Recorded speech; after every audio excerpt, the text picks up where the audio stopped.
You had a story about how in college, like this guy asked you out and he's very gentlemanly. Yeah. Would you like to tell us about that? I'd love to. There was this moment in college where I was asked out by this guy in theater, and I wasn't attracted to him necessarily, not his fault, but he had the balls to ask me out, and he actually asked me on a date. That's something that is very rare, I think, at least in my experience, and I think like in general, it feels like nobody asks on dates. People want to date you. They say, do you want to be my girlfriend? Do you want to be my boyfriend? Not, may I court you and take you on a date? And I thought that was really lovely. So he picks me up, he takes me to the venue, and as soon as we get there, genuinely not with any kind of anxiety, very just upfrontly, he goes, are you interested in anybody right now? And I said, well, at the time, yes, I was. And he said, hey, I don't want to get in the way of that. Why don't we just spend time here, have some fun, and then nothing is like attached or anything. And it was such a refreshing experience because it made me realize men aren't stupid, men are not dumb, men are not even to be expected to be operating at a lower level than I find them capable to be, or that I should expect them to be, because this was an experience that I had whenever I was in college.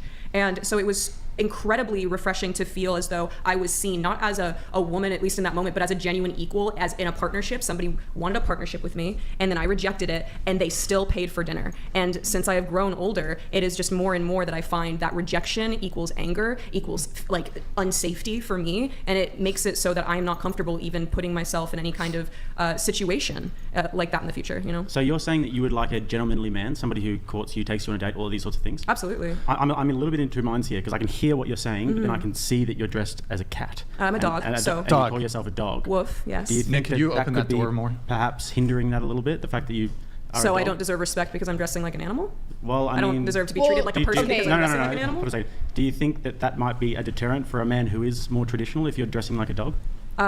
No, because I'm not out seeking anything traditional. I was simply reflecting on a college experience that I had. So you're not seeking that sort of person? I appreciate that kind of person. I'm not seeking anything specifically. I don't seek people. I'm not. So when you look at a relationship, are you looking at like a pet owner type relationship, or like two dogs in the relationship, or what's your ideal? A partner who loves and respects me and sees me as an equal that I am. But you see yourself as an actual dog, right? You said you like to go play fetch. Woof, yes. So how does that tie into your relationship? Like, what are you looking for if you're a dog? I'm looking for somebody to throw me a ball and then also say, oh, hey, I appreciate you, bringing in a financial, amount to the situation. I appreciate you having your own thoughts and theories about the world around you, and not somebody who sees me as an animal. I think the issue is that men have a difficult time seeing women in submissive positions without overbearing power toward them, and especially that can lead into like, okay, you see me and a man sees me wearing a dog collar and he's like, oh, I want to tug on that. Are you wearing that collar for me? Are you saying that the dog thing isn't a sexual fantasy? It's not a kink? Not in any way. It is submissive sexual fantasy? Are you a Therian? No. No, I think Like, do you identify as like otherkin? Why would I do that? I mean, it's a your little silly. outward I think she's appearance, having like that's fun. a I think this reasonable is something question. that she enjoys doing. The issue is that It's a if valid you want question. a man who wants a more traditional outlook in life, typically this is going to welcome men who have that fetish, as you already know. And it's not necessarily like, I hate it when men sexualize everything, but unfortunately, like, if they see a mentally unwell woman, they're not going to think traditional relationship. They're going to think, I'm going to be able to get quick sex and then run away before she goes crazy. That's their mindset. So I think that although obviously you look really cute and all of that jazz, there is, like, as you were mentioning, like a sort of cognitive dissonance where it's like you're portraying something that doesn't elicit the type of men that you want. Yeah, I think there's she's also not looking. I am not actively looking. I talked about how man. I'm voluntarily celibate, and how that's something that I'm not interested in. So I find the friendships that cross my path in a very similar way to what she was talking about, where whenever men find out that I'm not interested in sex, they don't want to be friends. I understand why somebody would sexualize me, and then upon, hey, I actually don't like you like that, they wouldn't want to be friends. It's just annoying in the fact where it's like, well, shit, I'm not even like gonna be open to that in general. It's just unnecessary. Is this a long-term thing for you? Yes. The dog thing? Yes. You see you're taking this into your relationships one day? It's been a part of my life my whole life. And so do you think that this should factor in when you're thinking about the kind of man that you want to be with? Like Not I was at saying all. before, you haven't thought about that? You just want someone who fully accepts you for the dog? No, I want somebody to hold me accountable for my actions and decisions that I make. And if I'm putting off an image that is inappropriate, then I trust that. Whenever my family first saw me doing social media, I've never engaged in OnlyFans, I've never engaged in cam work. But because of the fact that I'm wearing animal ears, there's a misconception because in the porn industry... So you've never done any OnlyFans? No. Okay. Well, that changes a little bit because it could actually be a phase, and it's not something that's an overt sexual It's interesting kink. that I like specify exactly. I it is not a sexual kink. Whenever I specify it's been a part of my life forever. It is a lifestyle that I live. I am the kid that that was at school playing wolves on the park, you know what I mean, on the playground, and it Do you does think not. there'll come a time when that has to subside for more adult duties? I think even in private relationships, there's women who basically say, I'm a fairy, I'm a mermaid, I'm this, but Yeah. in private relationships, that's expressed only with a partner. I think in your case, you're kind of publicizing that. Yeah. I don't think it's necessarily out of the ordinary to be like, oh, I'm this imaginary creature, or I'm this animal. Or Exactly. whatever, I'm but with a partner. Yeah. There's no cognitive dissonance for me in who I am or my regard and my role with people. You know, it's not like So that. is it you think you're like genetically, like your biology is canine, or is it the fact that you just take that upon yourself? Is it a personality thing? It's definitely a personality thing. I'm very doggish, and I've always been that way. I've always like identified. I'm not even What breed of? What breed do you think I am, Brian? Look at my ears. Look at my spots. What do you think? A cheetah? Dalmatian. I'm not sure. Girl, did you just say cheetah? It's a Dalmatian. Are they yes. purple dogs? You A purple Dalmatian? Dalmatian? I'm a purple Dalmatian. Yes, a lavender Dalmatian. Okay. Yes. Wait, I genuinely want to know, like, what traits of yours do you have that made you realize that you're a dog? Like wagon tail, like. I think what do you mean exactly? I think there might be a misconception that there was a Being time called a Everybody good speak girl. Closer to the mics, please. Yeah.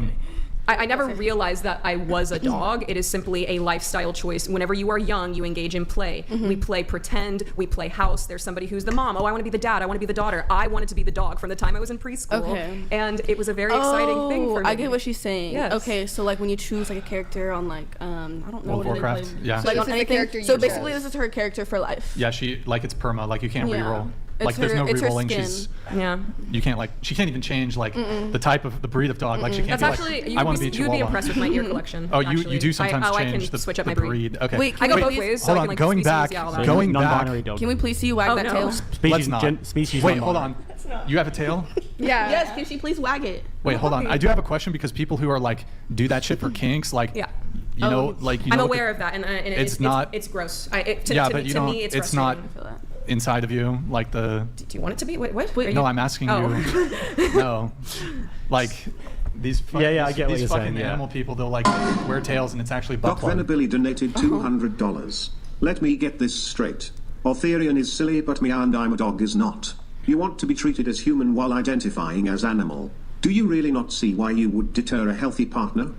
See, like, I actually, Thank that you, makes Doc sense. Venably. Well, what a- Do you want to respond to this? Yeah, I suppose I'm a little confused in this like quest for a healthy partner. I am very satisfied with the friendships and platonic partnerships like in my life of people who support, you know, me and my endeavors, and I support them. I'm not seeking anything, so I think it's very strange that I should be altering parts of myself that I am completely comfortable with, that I don't have any kind of moral like high ground or like confusion with. An aesthetic choice for a healthy partner because there is an assumption that okay, I'm crazy, I'm out of touch, or you know, there's misconceptions. A huge misconception the way that I dress, people assume that I do sex work. That's a huge misconception. But is that going to stop me from wearing pastel colors? No, just because the e-girl brand normalized wearing pastel colors and cat ears on the internet, suddenly I'm not allowed to express myself in the way that I choose. It's very, without there being a sexual expectation, is very Well, I mean, frustrating. it's not clear to me. I mean, if you've actually even said that you're necessarily even looking for a traditional guy, I'm Yeah, I'm assuming not. yeah. So I mean, I don't know if it's a fair statement for them to make. I don't even think that you're arguing that I deserve X sort of treatment, Mm-hmm. but I think the point that they're trying to make is, could your outward presentation when it comes to your appearance and your aesthetic, could that perhaps, you know, some people might take quarrel with that and not want to date you? I assume the answer is Oh, yes, yeah. but I think you don't care, and your trade-off is, well, I like to dress this way, and the men who will like me, and that's that. But I did want to get back to the story that you said about this guy who while you were kind of already I was interested dating, in somebody else at were the you time in dating him or college. just interested? I in was him? just interested. So it wasn't reciprocal from the other guy.